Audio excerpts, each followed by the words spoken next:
If you have grandparents or parents, or maybe I'm talking to you directly.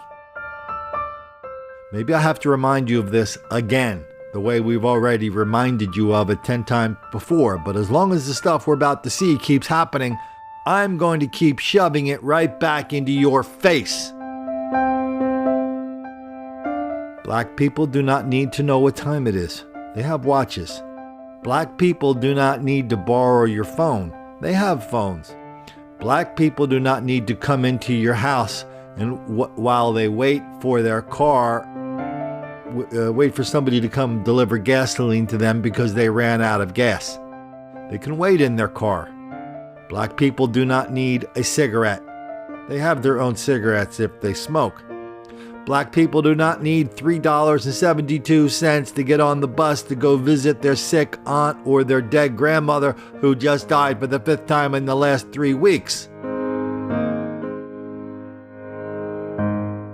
So, you're either going to learn this lesson now or you're going to learn it later. 5 minutes of terror. With staples and stitches in his head. There's this big place up here where he hit me with a gun and it broke my nose and chipped a tooth off. 80-year-old Curtis Burton shows us his wounds after a man beat him and his wife Hazel inside their home. He was vicious. Even though we gave him our money, he kept beating on us. Around 7:30 Saturday night, We just heard a knock on the door. investigators say 28-year-old Jeremy Hayes came to their home on Old Randleman Road. He said that he'd run out of gas and he parked the car in our driveway and had somebody on the way to bring him some gas. But when Curtis cracked the door open, But he grabbed it and opened it and just hit me right across here with a pistol, knocked me down in the floor and come running in hollering, "Give me your money, give me your money." Curtis gave up whatever he had, but says the beating didn't stop. He kept hitting me in the head. Before leaving, the suspect pistol whipped and grabbed Hazel. And he hit me in the head here,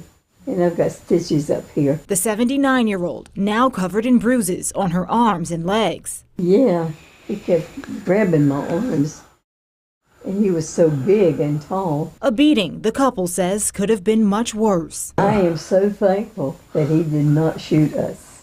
We are still here. Don't open your door. If you don't know them, don't open the door. That's the warning Chris Clifton has for people on Ingram Drive, days after his 82-year-old mother and father-in-law were beaten in their home. It's just devastating that this has happened to elderly people like that. Around 4 o'clock Wednesday afternoon, My mother-in-law was in the house.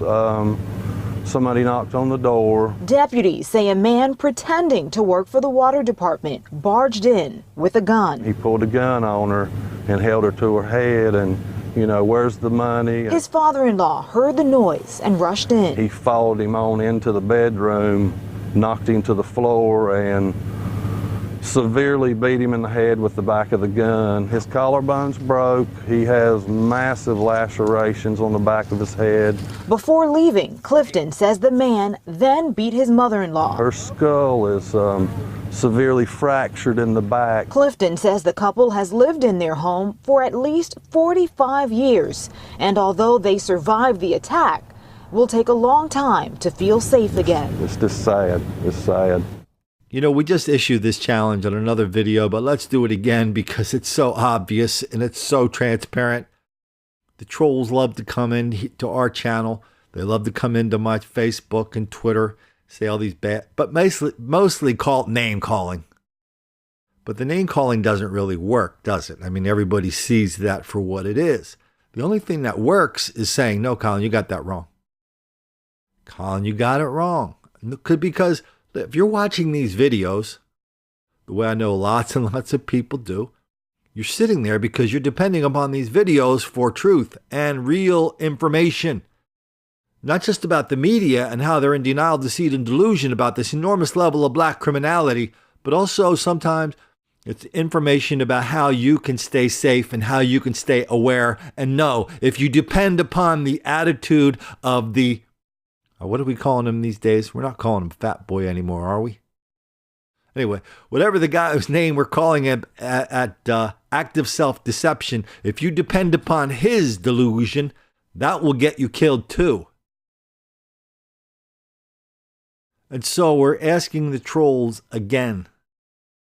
If you want to shut us down, no, we're going to give you a little roadmap here. If you want to shut us down, if you want to drive away my viewers, if you want to let people know this is not worth their time, all you have to do is start sending and posting videos of white people doing this too. White people knocking on the door pretending they are utility workers. Oh yeah, that's the thing. White people stopping you at the store and asking you for money to size you up. White people attacking seniors and beating them brutally. Especially seniors who cracked the door out of a spirit of being a good Samaritan. Did you see the Shriner's ring on that guy's finger? That's what they do. They help people. So all you have to do, show us that's happening.